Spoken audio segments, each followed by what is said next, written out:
All right, 5, 4, 3, 2, 1. Welcome to another episode of the Capital Gains Tax Solutions podcast, where we believe most high net worth individuals and those who help them, they struggle with clarifying their capital gains tax deferral options.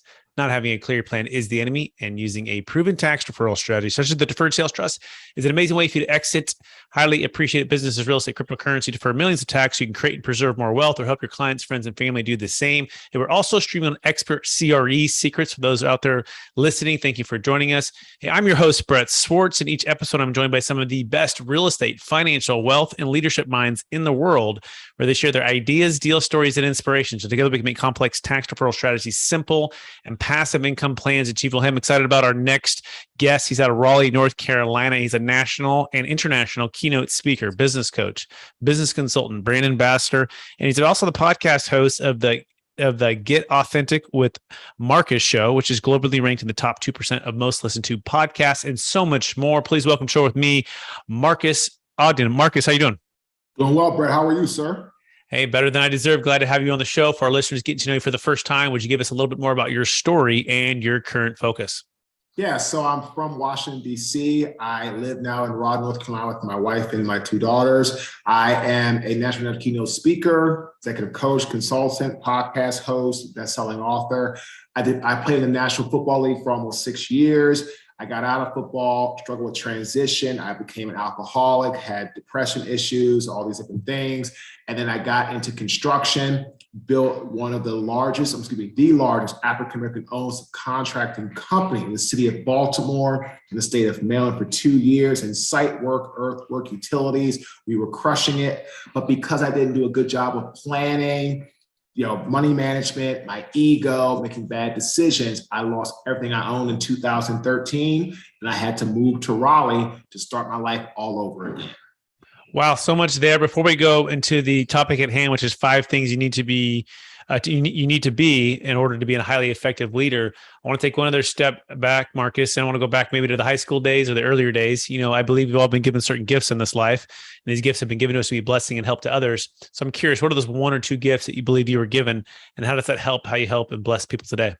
So I would say my first gift is I'm a giver. I always give people my time, resources, my efforts. I'm always about helping others get to where they want to go.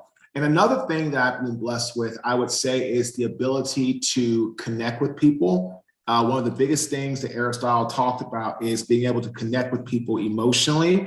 And I've been able to really do that. And that's something that I really take a lot of pride in, because that's how my father was. My father worked in investment banking.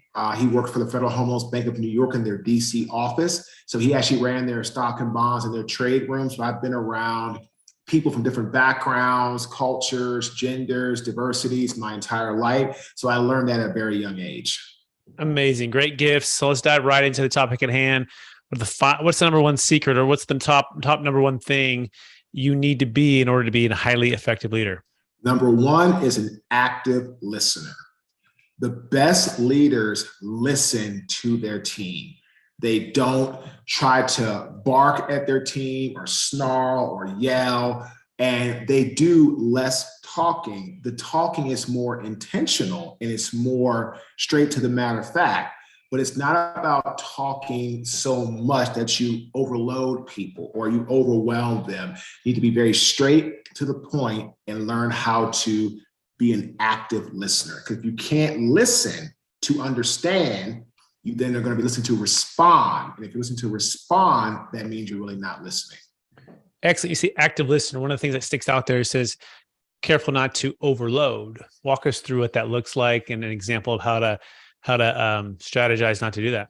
So great question. So when I had Caden, and we grew it to the largest company, African-American owned in Baltimore City, in the state of Maryland, for site work, as the company started to go downhill, I would yell a lot of things. Get this done, get that done, get this done, get that done. And I would overload my team because they didn't know what to focus on at that time. They couldn't prioritize because I was such a tyrant. I was such a tyrannical lunatic that they didn't understand or process what was most important to do.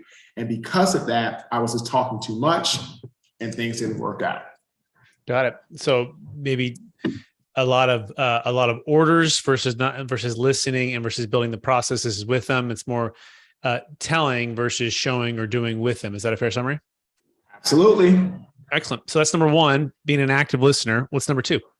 Learn how to delegate tasks to the right people. People are going to follow what you give them, but know who you are dealing with, know who you are talking to, and know who you are giving certain responsibilities to. It's important because if I tell somebody to do something and they're not really the best to do it, I'm delegating to the wrong person. And as the leader who's serving people, you have to put the responsibilities with the right people. So delegation of tasks to the right people is absolutely essential as a leader. What's the number one secret to finding the right person for the right task or position? So you have to, through the hiring process, get people's strengths, what they do well, and over time, you'll go from belief in that person to trust in that person with discipline, dedication, consistency. We interviewed on our podcast Willie Parker, two-time Super Bowl champion with the Steelers. He has the longest touchdown run in Super Bowl history. He said, people that do what they're supposed to do, they are available and they show up. And that's what you have to do when you're trying to make sure someone is doing the right task. Are they available? Are they going to show up? And do they have the competency to go along with it? So it comes, in my opinion, Brett, from just over time, consistency, and then developing that congruency that you're showing up at all times to get what needs to be done correctly. Excellent. Active listener, number one. Number two, learn how to delegate tasks to the right people. Number three, what's number three or number four on the list? Number three is create a culture of inclusiveness where people can feel they can speak without being judged. Steve Jobs said it best. His hardest job at Apple was keeping all of his senior leaders when they had meetings on task. You have all these brilliant minds in the room, right, Brett? But if people feel they can't communicate, if people feel they're going to get looked down upon by their peers, what are they going to do? They're going to close in. They're going to stop talking. They're going to start to feel, well, I don't know if I'm going to be judged or looked at or ridiculed. And that's what happened with me with my 8-figure construction company. I put people in a position where they couldn't express themselves freely. And as a result of that, right, Brett, I lost everything. And it all started with me dissolving that strong culture through ego, through arrogance, and through just honestly plain stupidity. I read a book called Crucial Conversations, right? And talked about making it safe, right? And that idea that, approaching situations with curiosity and open-mindedness and not assuming you have the facts. In fact, just the opposite, assuming you don't have the facts and asking good questions to help bring out good answers, right? And oftentimes the team members are those that are closest to the problem. And as the CEO or as the entrepreneur or as the leader on, flying, let's say at top and going 100 miles an hour, it's hard to see those challenges. And so you want to slow down and ask those questions. So what's a good question or a good way to set that tone and that culture for when you're meeting with your team, Marcus? Two things. Number one, accept their feedback. Accept the feedback that they're giving you about what's going on. Okay. Like, we could do this better. We could do that better. And don't take it personal. And then allow them to put the feedback on you. That's huge because people want to be able to talk to leadership and give them constructive feedback so they can get better. Take me, for example. Right now, I'm working with our team to get more automated, more digitized. One of my clients said it best. If you have a business and you have to have your hands on all the business, right? Like every aspect of it, that's not a very bankable or a lot of times a sellable brand. And you need to get digitized. You need to get more automated. And we're doing that right now. And I am taking the feedback from the team on how to do that better. I'm also taking feedback from the team on how I can do better and not feel overwhelmed or feel, in a panic mode because I'm doing something out of my comfort zone. So again, asking for feedback overall and then getting feedback on your performance as a leader is very important. Excellent. Fantastic. So active listener, number one. Number two, learn how to delegate tasks to the right people. Number three, create a culture of inclusiveness and where people can feel like they could speak without feeling judged, making it safe. What is number four, Marcus? Learning how to tap into your subconscious. There's the subconscious mindset and there's the conscious mindset. The conscious mindset was designed and created for survival. It was created to do just enough to get by. Work this job, do that, do this, pay your bills, don't step out of your comfort zone. Great quote by Jonah Hill, the actor. The comfort zone is where dreams go to die. So the conscious mind, again, for example, when I was moved to Raleigh, I got into football coaching. The conscious mind was telling me, Marcus, stay there. Just keep coaching football, go to college, this, that. Do your football camps, do your training. That was the safe place for my mind because it's like, pay your bills, take care of your responsibilities, do all these things. Leaders have to tap into their subconscious mindset, AKA your superconscious or your superpower. If you can get there, you can break down up to 40 million bits of information in a matter of seconds. But to get there, you have to remove all self-doubt. You have to remove what we call that potential avalanche theory. People saying you don't do this well, you don't do that well, and you start to take in all that negativity and it starts to cloud your judgment. To get to your subconscious, you have to visualize, you have to have belief in yourself, and you have to let it go to the universe. And so great leaders that tap into their subconscious and can get others to tap into their subconscious, those are the leaders that I feel are going to be destined for greatness.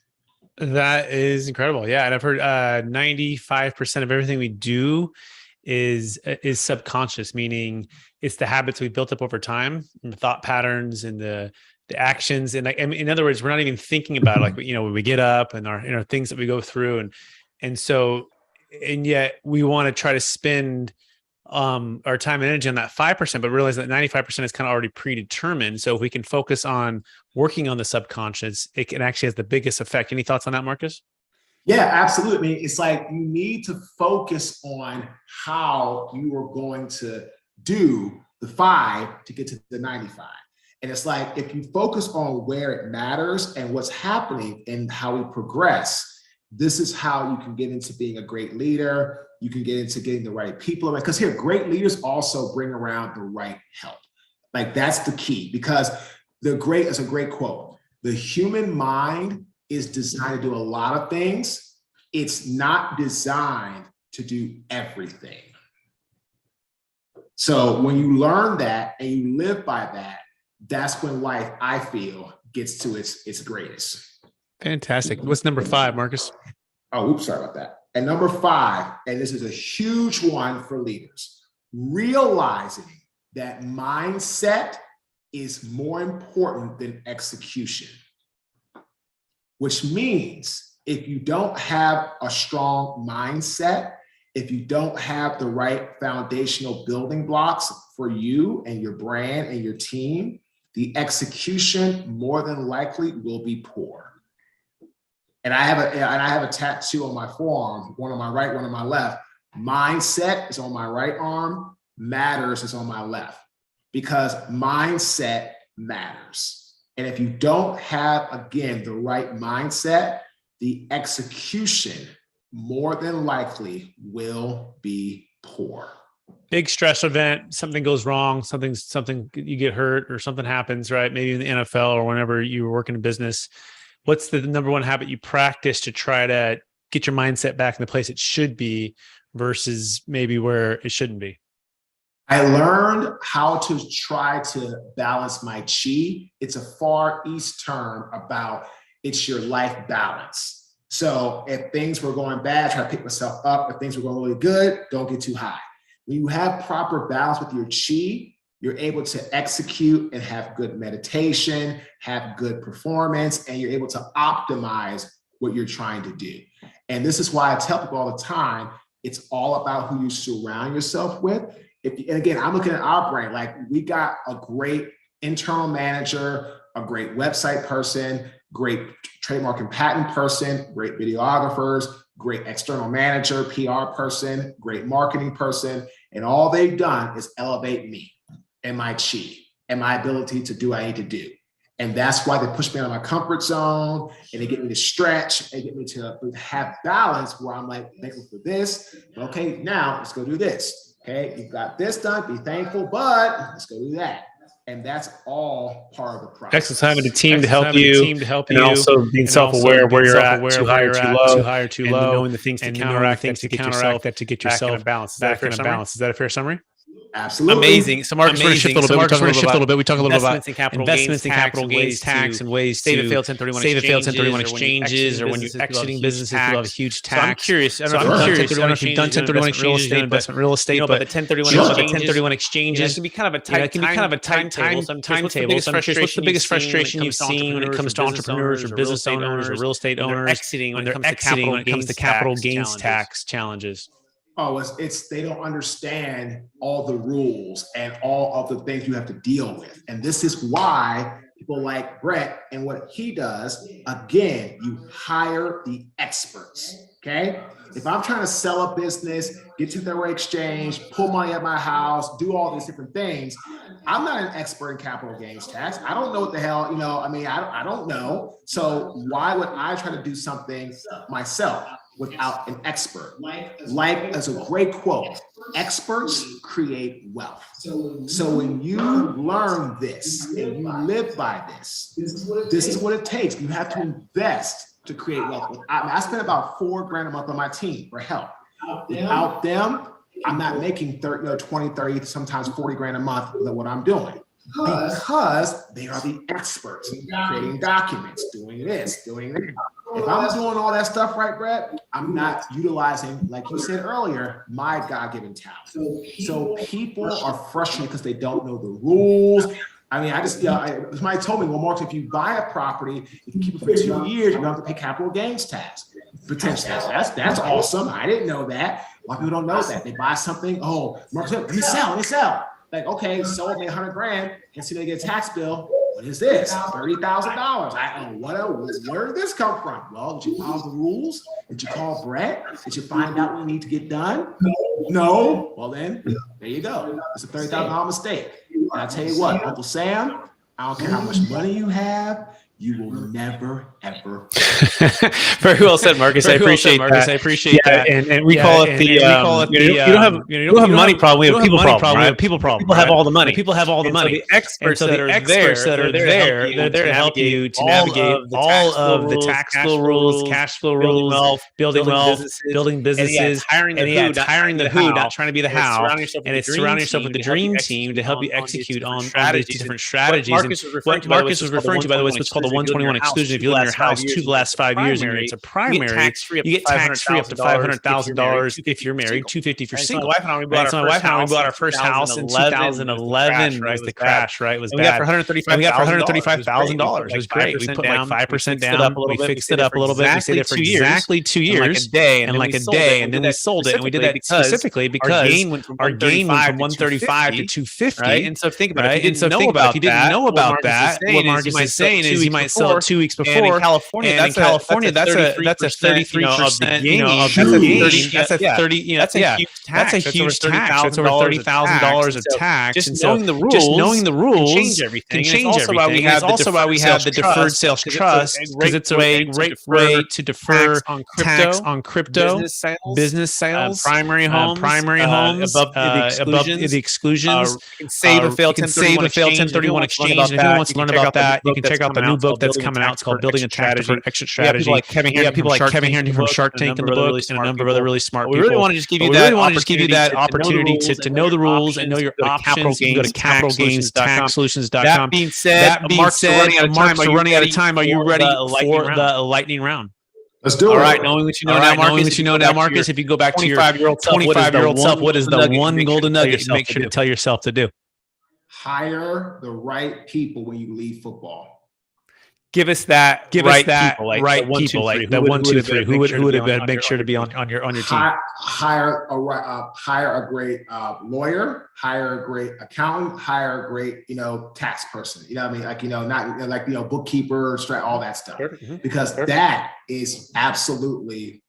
It's a no-brainer. Absolutely great. Absolutely great. Second question: What's the number one book you've recommended or gifted the most in the past year? The Breakthrough Code by Tom McCarthy, who used to be the head of research and development for Tony Robbins. He actually will be coming on my podcast in September. Brilliant guy. He was actually on Ed My Elite's podcast a couple of weeks ago. Ed gets between 800 to 1,200 submissions a day to be on his show. He only picks one person a month. Wow. That's a lot to shoot through. Awesome. Breakthrough code. Question number 3. What are you most curious about right now?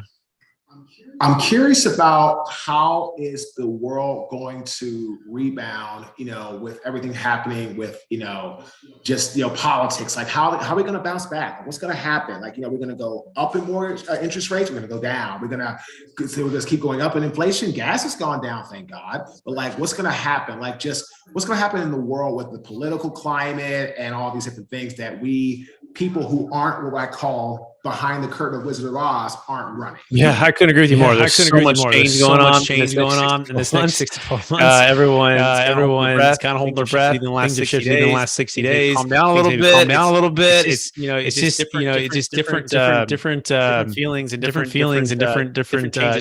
changes going on. Second to last question. What's the number one leadership quote or theme that you strive to live by, Marcus? Let's go with by General Dwight D. Eisenhower. Leadership is the art of getting people to do what you want done because they want to do it. I love that. That's really great. Last question, Marcus. After all your success, NFL, business, coaching, the rise at the fall, and then helping others, so many others build their wealth, build their lives, and build their leadership. What's the number one practice that you try to do every day or every week to stay centered in your values and stay encouraged to charge forward, take new heights, or take on new goals? Always be humble. And I go with it from this approach. Set a goal, achieve a goal, set a new goal. With Caden, I set a goal, I achieved a goal, and I stopped. And I went bankrupt. And it cost me everything. Never again will that happen. Again, set a goal, achieve a goal, set a new goal. Excellent. Love it. Marcus, thank you for being on the show, sharing so much wisdom in a short period of time. I want to encourage you to keep using your gifts that you've been given to bless and help others grow as leaders, grow as business owners, grow their wealth, and also the gift of emotionally connecting with people. I feel like you connected with myself and the audience in an amazing way. Our listeners want to get in touch with you. Can you remind them or let them know what's the best place for them to find you? Sure, and go to our website, www.marcus, MARQUES, Ogden, OGDEN.com, or shoot me an email, marcus@marcusogden.com. We love to connect with you. Amazing. Thanks, Marcus. I also want to thank our listeners for listening to the episode of the Capital Gains Tax Solutions Podcast, also streaming expert CRE secrets. We believe most high net worth individuals and those who help them struggle with clarifying their capital gains tax deferral options. Not having a clear plan is the enemy, and using a proven tax deferral strategy such as the Deferred Sales Trust. Either hiring someone like Marcus Ogden to help you level up on your business and on your leadership is an amazing way to create and preserve more wealth. If we can help you at all, save a failed 1031 exchange or plan your exit really smart, you can go to capitalgainstaxsolutions.com to get started on your no-cost consultation with the Deferred Sales Trust.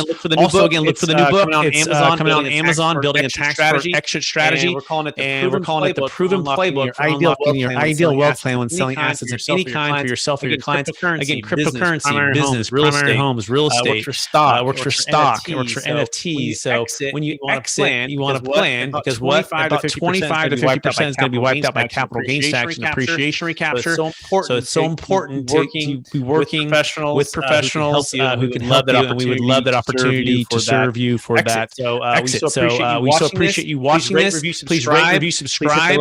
Please hit the little like button if you're on YouTube that you're seeing this. It helps the algorithm to show us to